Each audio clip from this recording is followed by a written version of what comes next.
13 years ago, I started a very complex project of establishing a brand new specialty coffee region in Panama.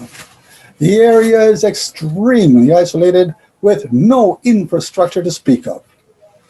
The community is made up of Panamanians trapped in poverty with an annual income of about 350 to 400 US dollars a year.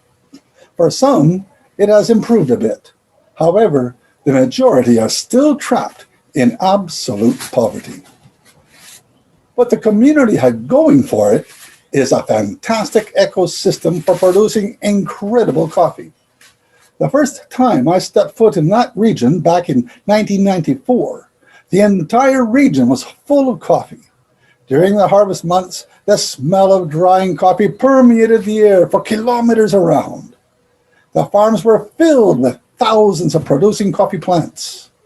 The varieties were mostly Caturra and Típica, and some Catuay and Catimor. At that time, each farmer processed their coffee in drying shacks. This was almost all natural process. The coffee was then sold in dried cherry to the largest national coffee company for as little as 50 cents a pound.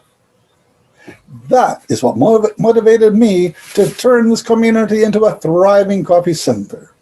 The goal was to help them process their coffee better, sell it for a fair price, and give them a sustainable living with their own farms.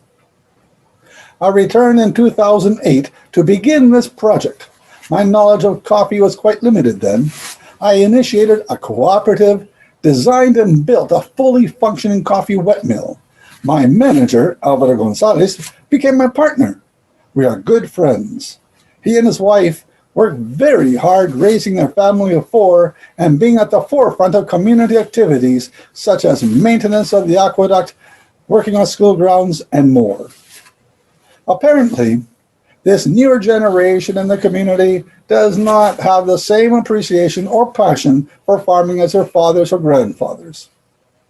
I did not realize how serious it was at first. Fungus diseases such as roya devastated the area. Then came broca, the coffee boring bug, making things even worse. And you add to that the incredibly far distances one has to walk to the farms, carrying all the equipment, or in harvest time, carrying over 100 pounds of wet coffee and cherry on your back for 2 hours in the rain and mud. Taking all that into account, it is easy to see how one can become discouraged.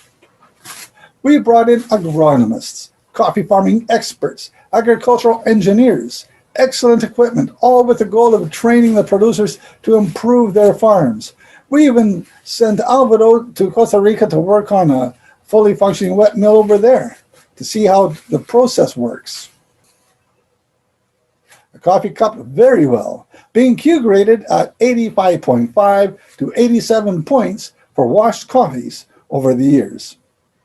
Unfortunately, the production was minimal. It was increasingly clear that the desire to work on coffee farms was no longer there. After investing thousands of dollars and time, Alvaro and I decided to call it quits. Alvaro maintains his own farm while looking after his family. What can I say? Was it a waste of time? A failure? Of course not. It was a massive learning experience. Both Alvaro and I have learned so much about the coffee industry. We have the satisfaction of producing coffee of very high caliber. Quite frankly, the best washed coffees I have ever had are what we grew right there on our farms. Our Caturra and Típica taste sweeter than others that I have tried in Chiriquí. What am I doing now?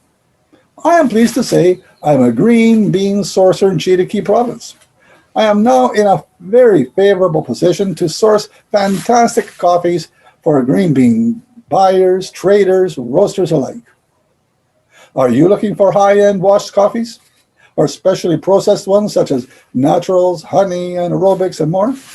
Well, I am your contact. Send me a line at infoeverythingcoffee1@gmail.com.